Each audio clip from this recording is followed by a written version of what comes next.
Do you really need a gaming phone? That's exactly what we're going to be talking about in this video. While we unbox what many consider the best gaming phone of 2019, I'm of course talking about the ROG Phone 2. But this is different from the last time you saw it on this channel. This happens to be the Ultimate Edition. Hey guys, Jamie here. Welcome back to the channel where we take awesome out of the box. Since mobile gaming has been on the rise the past couple of years, a few brands have been making specific smartphones with awesome hardware and features to give you the very best gaming experience. But as I mentioned, we're here to take a look at the ROG Phone from ASUS, whose first version was released in 2018. Now, ASUS and the Republic of Gamer brand is no stranger to providing some of the best gaming performance on the PC side of things, so why the heck couldn't they do the same thing for a smartphone? And for the most part, they did, and they greatly improved upon it with the ROG Phone 2. Now, before we get into it, let's take it out of this gorgeous looking box and remind you what comes with the phone in case you missed John's video a couple of months ago.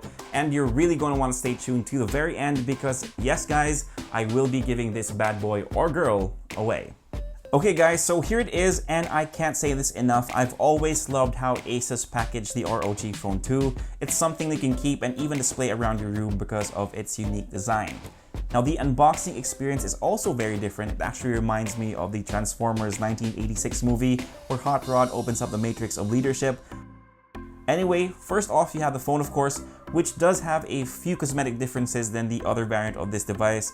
More on that later, but I do have to remind you that this is the Ultimate Edition version of the ROG Phone 2. Now flip the box over and you have the Aero Active Dynamic Cooler 2, which helps keep the temps down while you're playing for prolonged periods of time, plus the added RGB pop for that, well, gamer flex.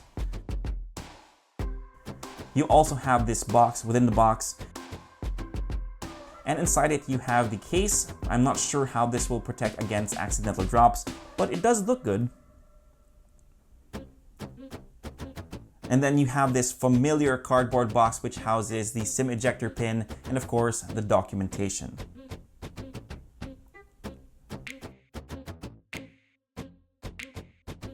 Dig a little deeper and you have the 30-watt charger, a braided USB-C to USB-C cable,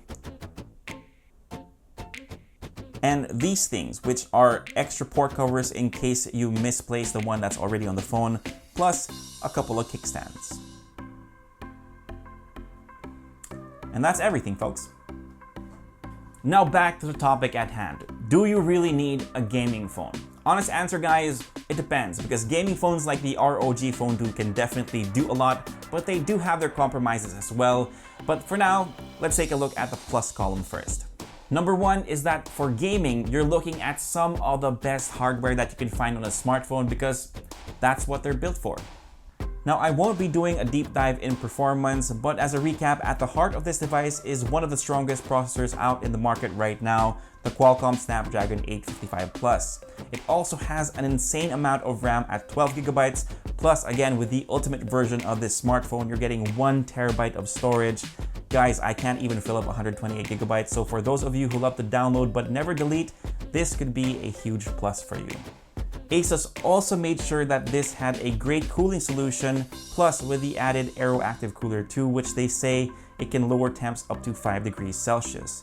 Now, the screen for the ROG Phone 2 is also spectacular. It's a 6.59-inch Full HD AMOLED display. It has 10-bit HDR support, and it's actually really color accurate as well. It has a refresh rate of 120 Hz, which sadly not a lot of games support, but it does future-proof it a little bit. Honestly though, the best thing about it is that it's really responsive. Just to throw in more numbers into the mix, it has a touch sampling rate of 240 Hz, so it should register touches a lot faster, giving you a bit of an edge.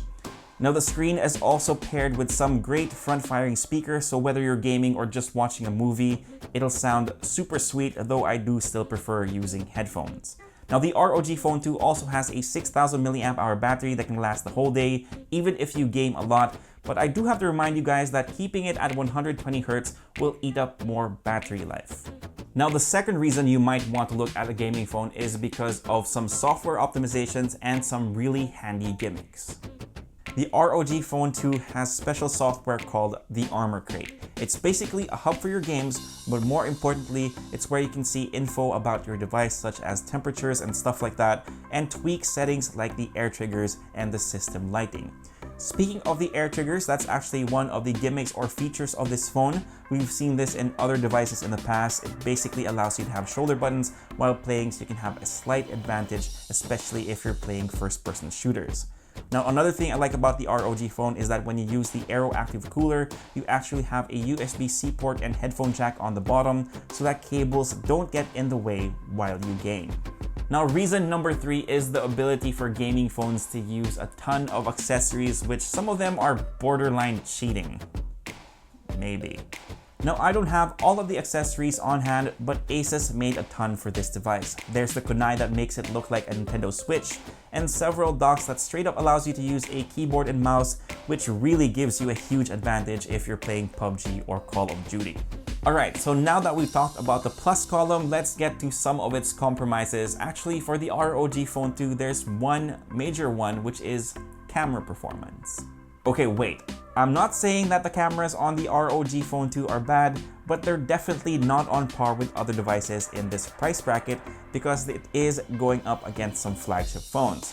You can still get some decent shots, of course, but if you want better photos, it's definitely one of the weak points of this device. So at the end of the day, guys, it's all about if you can maximize the hardware and features on a gaming phone like the ROG Phone 2, and if you're willing to make compromises like camera performance that other phones in its price point, maybe some flagship phones can do a lot better. But let's say you're a streamer and you can actually make money using the ROG Phone 2. I say, why the heck not? It's an investment, but I think it's worth it. So there you go, guys. I hope this was helpful. Again, Leia and I will be giving away the ROG Phone 2 Ultimate Edition. Everything you need to know, the mechanics, can be found down below. Please follow them properly. Now, we will be drawing the winner on Feb 15, so you can kind of consider it as a Valentine's Day present. And that's it, guys. Thank you for spending a couple of minutes with me. If you like this video, give us a thumbs up, sub to the channel, and hit that notification bell. If you have any questions, leave them down below and I'll try to get to them as soon as I can. For all the latest tech news and gadget reviews, head to unbox.ph. Plus, follow us on Facebook and on Instagram. My name is Jamie. Peace, God bless, and I'll see you guys next time.